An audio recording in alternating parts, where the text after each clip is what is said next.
आज class 6 NCERT का chapter number 8 पढ़ेंगे। खुशहाल गांव और समृद्ध शहर। लोहे लोहे का प्रयोग आज एक आम बात है। लोहे की चीजें हमारी रोजमर्रा की जिंदगी का हिस्सा बन गई है। इस महाद्वीप में लोहे का प्रयोग लगभग 3000 साल पहले शुरू हुआ। महापाषाण कब्रों में लोहे के औजार और हथियार बड़ी संख्या में मिले। इसके बारे में हम पहले ही पढ़ चुके हैं। करीब 2500 वर्ष पहले लोहे के औजारों के बढ़ते उपयोग का प्रमाण मिलता है। इनमें जंगलों को साफ करने के लिए कुल्हाड़ियाँ और जुताई के लिए फलों के फाल शामिल है। लोहे के फाल के इस्तेमाल से कृषि उत्पादन बढ़ी है। ये चित्र में ये कुल्हाड़ी है, ये हंसिया है और ये सरसी है। कृषि उत्पादन बढ़ाने के लिए उठाए गए अनेक कदम। समृद्ध गांवों के बिना राजाओं तथा उनके राज्यों का बने रहना मुश्किल था। जिस तरह कृषि के विकास में नए औजार तथा रोपाई महत्वपूर्ण कदम थे, उसी तरह सिंचाई भी काफी उपयोगी साबित हुई। इस समय सिंचाई के लिए नहरें, कुएं, तालाब तथा कृत्रिम जलाशय बनाए गए। इस चार्ट में हमें तुम्हें सिंचाई से आए परिवर्तन दिखाए गए हैं। खाली स्थानों को भरे। लोगों द्वारा परिश्रम किया गया। किसानों को लाभ मिला क्योंकि अब उत्पादन की अनिश्चितता घटी। कर अदा करने के लिए किसानों को उत्पादन बढ़ाना था। राजाओं ने सिंचाई की योजना बनाई और धन प्रारंभ किया। राजा को सेना और महल किले बनवाने के लिए धन चाहिए। वे किसानों से कर लेते हैं।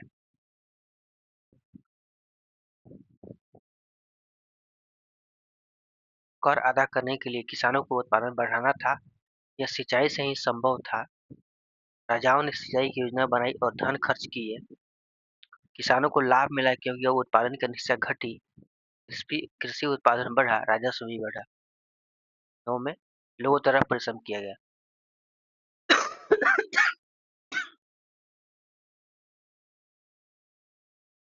गांव में कौन रहता है?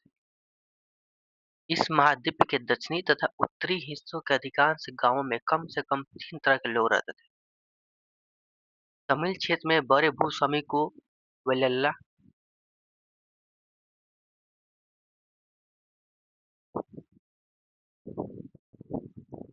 वेल्लैला, साधारण हलवाओं को कुनवार और भूमिहीन मजदूर दासय, केडेसियार और अधिमई कहलाते थे।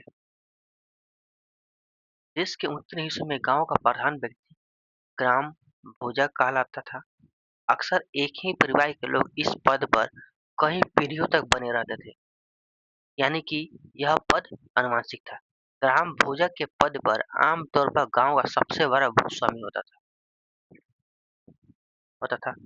साधारणतः साधारणतया इनकी जमीन पर इनके दास और मजदूर काम करते थे। इसके अतिरिक्त प्रभावशाली होने के कारण प्रायः राजा भी कर वसूलने का काम इन्हें ही देते थे। ये न्यायाधीश का और कभी-कभी पुलिस का भी काम करते थे।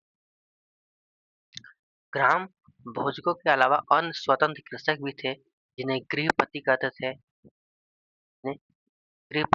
इनमें ज्यादातर छोटे किसान ही होते थे। इसके अतिरिक्त कुछ ऐसे स्त्री पुरुष थे जिनके पास अपनी जमीन नहीं होती थी। उनके दास कर्मकार आते थे, जिन्हें दूसरे की जमीन में काम करके अपना जीविका चलानी पड़ती थी।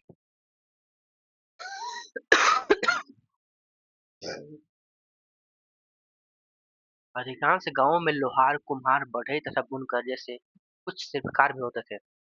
प्राचीनतम तमिल रचनाएं। तमिल की प्राचीनतम रचनाओं को संगम साहित्य कहते हैं। इसकी रचना करीब 2300 साल पहले की गई। इन्हें संगम इसलिए कहते हैं क्योंकि मदुरै के कवियों के सम्मेलन में इनका संकलन किया गया। गांव में रहने वालों के जिन तमिल नामों का उल्लेख यहाँ किया गया है, वे संगम साहित्य में पाए जाते हैं।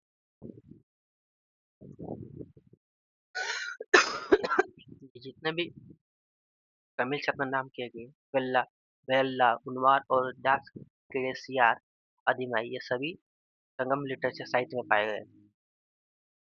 नगर क्या कहती है? कहानियां, यात्रा, विवरण, मूर्तिकलाएं और पुरातत्व।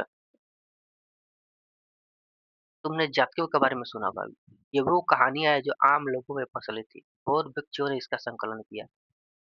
यहाँ एक जातक कथा दी गई है जिसमें यह बताया गया है कि एक निर्धन किस तरह धीरे-धीरे धनी बन जाता है।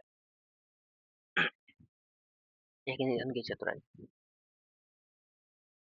एक शहर में एक गरीब युवक रहता था। उसके पास एक मरे हुए चूहे के अलावा कुछ नहीं था। उसने उस चूहे को एक सिक्के में एक भोजनालय वाले की बिल्ली के लिए बेच दिया। फिर एक बड़ी और जोर की आंधी आई। राजा का बेगिया टूटा, टहनियों और पत्तों से भर गया।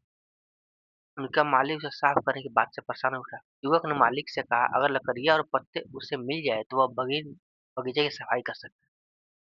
मालिक तुरंत मान गया। युवक ने पास खेल रहे बच्चों को यह कर इकट्ठा कर लिया कि प्रत्येक टहनी और पत्ते के बदले उन्हें एक-एक मिठाई मिलेगी। देखते ही देखते उनके बगीचे से एक-एक तिनका चुनकर गेट के पास इकट्ठा कर दिए। तभी उधर से राजा का कुम्हार बर्तन को पकाने के लिए ईंधन की तलाश में गुजरा। उसने पूरे ढेर को खरीद लिया।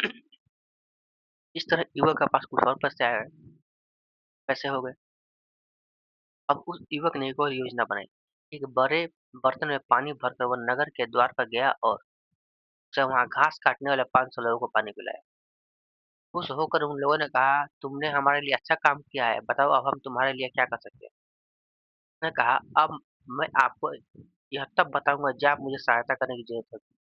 उसके बाद उसने एक व्यापारी से दोस्ती की। एक दिन उस व्यापारी ने बताया, कल एक घोड़े का व्यापारी 500 घोड़े के साथ शहर में आ रहा है।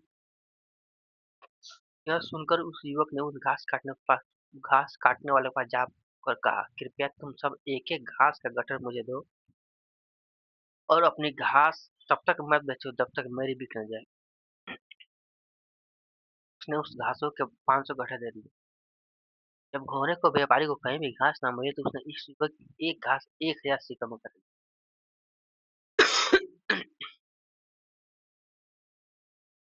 प्राचीन नगरों के जीवन के बारे में हमें कुछ स्रोतों से पता चल सकता है। शहरों, गांवों या फिर जंगलों के जीवन से जुड़ी घटनाओं को मूर्तिकार कलात्मक ढंग से उकरते थे। इन मूर्तियों को ऐसी इमारतों की रेलिंग, खंभों या परिवेशों द्वारा सजाया जाता था जहाँ लोग जा आते थे। सांची की मूर्तिकला यह मध्य प्रदेश के सांची की स्तूप की मूर्तिकला का नमूना है। इसमें शहर के जीवन का एक दृश्य है। तुम अध्याय 11 में सांची के बारे में पढ़ोगे। इस दीवारों को देखो, क्या वे ईंट की बनी है या कि लकड़ी या पत्थर से है? इसकी रेलिंग लकड़ी की बनी है या इमारतों की छतों का वर्णन करे।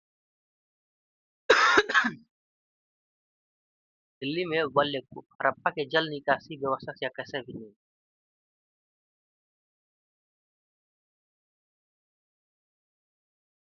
ये सांची का बौद्ध स्तूप का नमूना है। कितना उत्कृष्ट डिजाइन बनाया गया है। महाजनपदों की राजधानी तुमने उस अध्याय 5 में वर्णित अनेक शहर महाजनपदों की राजधानी थे। उस शहर परकोटे से घिरे होते हैं। जैसा कि तुम चित्र पर देखो, अनेक शहरों में वलय कूप मिले। ये वलय कूप मिले। ये वलय कूप गुसलखाने, नाली या कूड़ेदानों के लिए प्रयुक्त होते थे। प्राय वलय कूप लोगों के घरों में होते थे।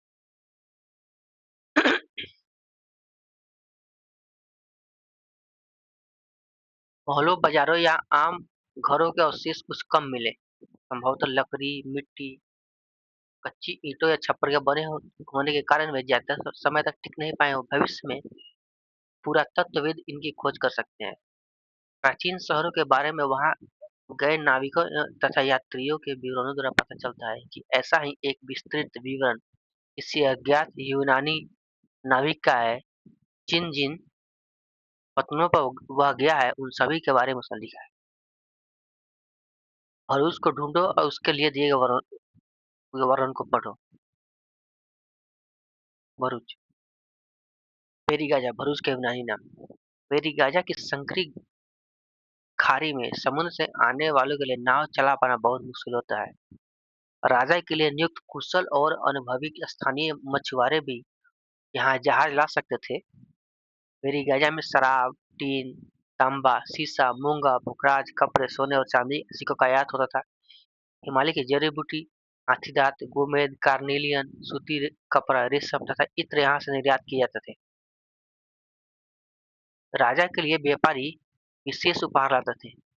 इनमें चांदी के बर्तन, गायक, किशोर, सुंदर औरतें, अच्छी शराब तथा उत्कृष्ट महीन कपड़े शामिल थे। आहत सिक्के आहत सिक्के सामान्यतः आयताकार और कभी-कभी वर्गाकार या गोल होते थे। ये या तो धातु की चादर को काटकर या धातु के चपटे गुलिकाओं से बनाए जाते थे। इन सिक्कों पर कुछ लिखा हुआ नहीं था, बल्कि इन पर कुछ चिन्ह ठप्पे बनाए जाते थे, इसलिए ये आहत सिक्के कहलाए। ये सिक्के उपमहाद्वीप के लगभग अधिकांश हिस्सों में पाए गए और ईसा की आरंभिक शताब्दियों तक वे प्रचलित रहे। सिक्के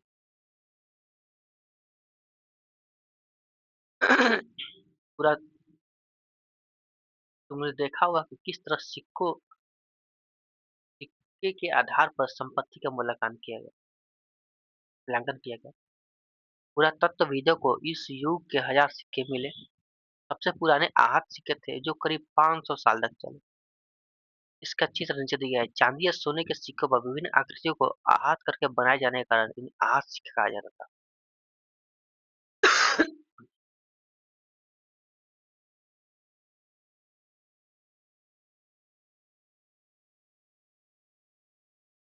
विनिमय का निशान है।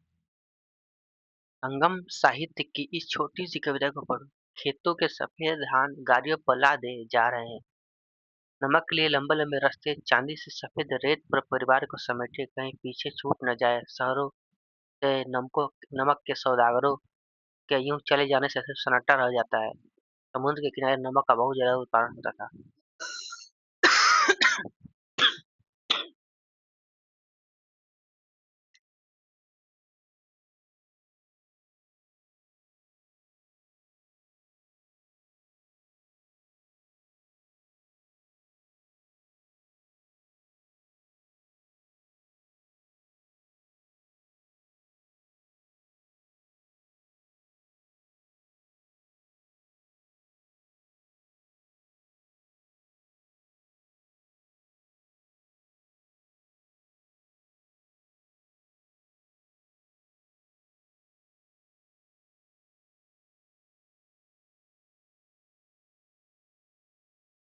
यह 2500 साल से भी ज्यादा समय से एक महत्वपूर्ण नगर रहा, मथुरा, क्योंकि यह यातायात और व्यापार के दो मुख्य रास्तों पर स्थित था।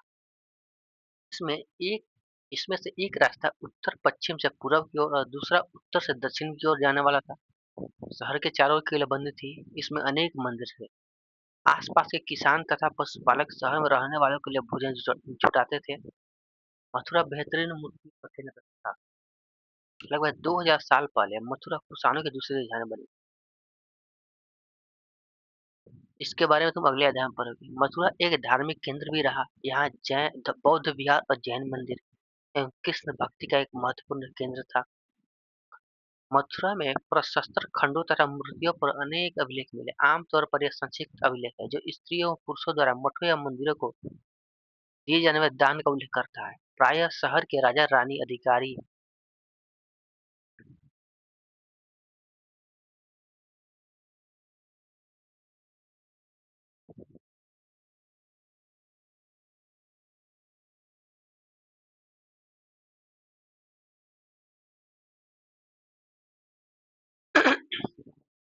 प्रायः शहर के राजा रानी अधिकारी व्यापारी तथा शिल्पकार इस प्रकार के दान करते थे। उदाहरण के लिए मथुरा के अभिलेख में सुनारों, लोहारों, बुनकरों, टोकरी बनाने वालों, माला बनाने वालों और इत्र बनाने वालों का उल्लेख है।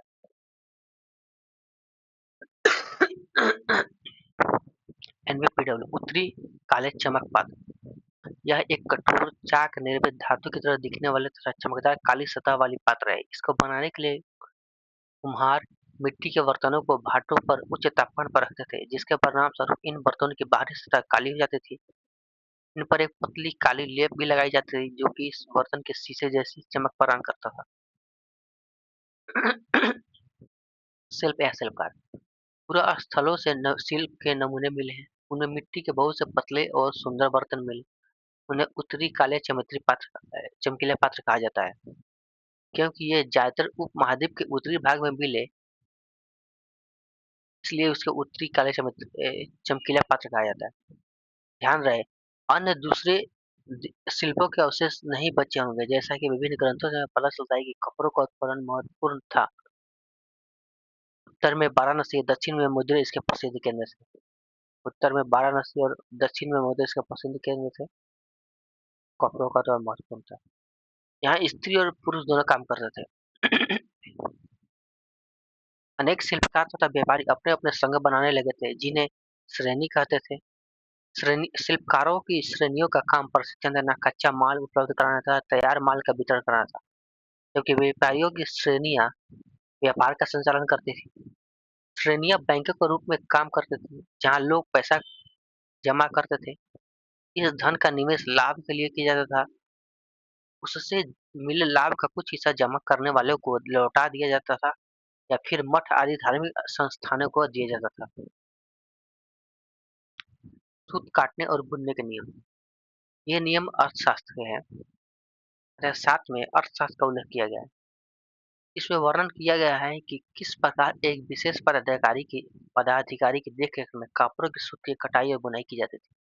ऊन, पेड़ों की छाल, कपास, पटुआ, सन को तैयार करने के काम में विधवाओं, सक्षम अक्षम महिलाओं, भिक्षुनियों, वृद्धा वेश्याओं, राजा की अवकाश प्राप्त दासियां, सेविकाएं और अवकाश प्राप्त देवदासियों को लगाया जा सकता है। इन्हें उनके काम के और गुणवत्ता के अनुसार पारिश्रमिक देना चाहिए। जिन महिलाओं को बाहर निकलने की अनुमति नहीं है, वे अपनी दासियों को भेजकर कच्चे माल को मंगवा सकती है और फिर माल तैयार उन्हें भिजवा सकती है।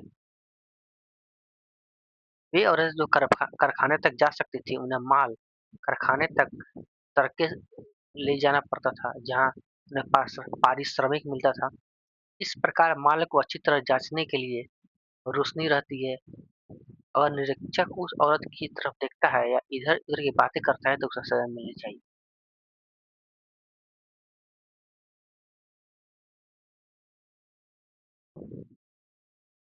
अगर औरत ने अपना काम पूरा नहीं किया तो उसे जुर्माना देना होगा, उसके लिए उसका अंगूठा भी काटा जा सकता है।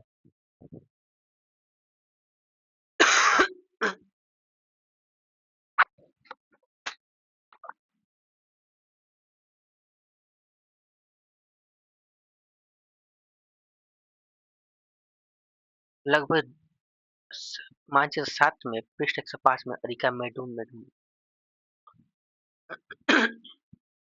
लगभग 2000 से 2200 से 1900 साल पहले अरिका मेडू एक पतन था। यहाँ दूर दूर से जहाज सामान उतारने जाते थे। यहाँ ईंटों से बना एक ढांचा मिला है जो संभवतः गोदाम रहा होगा। यहाँ भूमध्य सागरीय क्षेत्र के एम्फोरा जैसे पात्र मिले जो शराब या तेल जैसे पदार्थ तेल रखे जा सकते थे। इनमें दोनों तरफ से पकड़ने के लिए हाथे लगे थे। साथ ही ये एराटाइन जैसे मुहर वाले चमकीले बर्तन भी मिले। एराटाइन जैसे मुहर लगे लाल चमकदार बर्तन मिले। इन्हें इटली के एक शहर के नाम पर एराटाइन पात्र के नाम से जाना जाता है। इसे मुहर लगे सांचे पर गीली चिकनी मिट्टी को दबाकर बनाया जाता था। कुछ ऐसे बर्तन मिले जिनका डिजाइन तो रोम का था, किंतु ये यहीं बनाए जाते थे। यहाँ रोमन लैब शीशे के बर्तन या बर्तन भी मिले। साथ ही छोटे-छोटे कुंड मिले जो संभवतः कपड़ों की रंगाई के पात्र रहे होंगे। यहाँ पर शीशे और अर्ध बहुमूल्य पत्थरों के मनके बनाने के प्राप्त साक्ष्य मिले। अभिलेखित मिट्टी के बर्तन। कई बर्तनों पर ब्राह्मी लिपि में अभिलेख लिखे हैं। प्रारंभ में तमिल भाषा के लिए इसी लिपि का प्रयोग किया जाता था, इसलिए इसे तमिल ब्राह्मी अभिलेख भी कहा जाता है।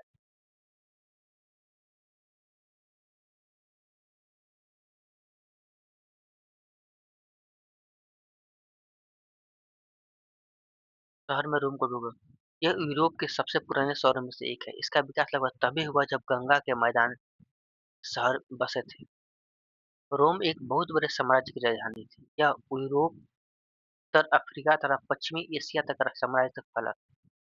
इसके सबसे महत्वपूर्ण शासकों में से एक ऑगस्टस एक अगस्त्य ने करीब 2000 साल पहले शासन किया। उसने कहा था कि रोम ईंटों का शहर था, जिसे मैंने संगमरमर का बनवाया। ऑगस्टस और उसके बाद के शासकों ने कई मंदिर तथा महल भी बनवाए।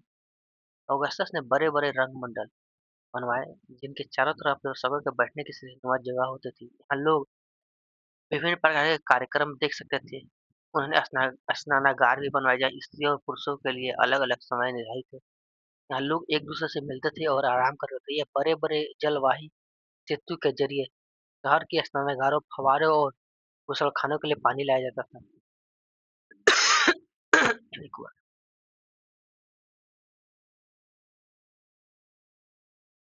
चलिए क्वेश्चन करते हैं। तमिल में बड़े भूस्वामी को वेलाल कहते थे। ग्रामीण भुजकों की जमीन पर प्रायः कर्मगारों द्वारा खेती की जाती थी। तमिल के हवाई को दस कहते थे। अधिकांश गृहपति बड़े-बड़े संपत्ति के स्वामी होते थे। वलय कूप का प्रयोग जल निकासी के लिए, कपड़े धोने के लिए, जल निकासी के लिए किया जाता था। हाथ सिक्के चांदी, सोना, चांदी के बने होते थे।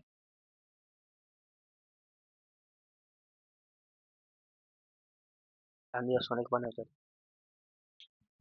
कुछ महत्वपूर्ण तिथियां। उपमहाद्वीप में लोहे का प्रयोग लगभग 3000 साल पहले हुई। लोहे के प्रयोग में बढ़ोतरी नगर आज से के 2500 साल पहले, संगम साहित्य की शुरुआत 2300 साल पहले, अरिकामेडू का पतन 2200 1900 साल पहले। मथुरा महत्वपूर्ण धार्मिक केंद्र था। श्रेणी शिल्पकारों का ग्रुप था। अगला चैप्टर है 9 व्यापारी राजा और तीर्थयात्री।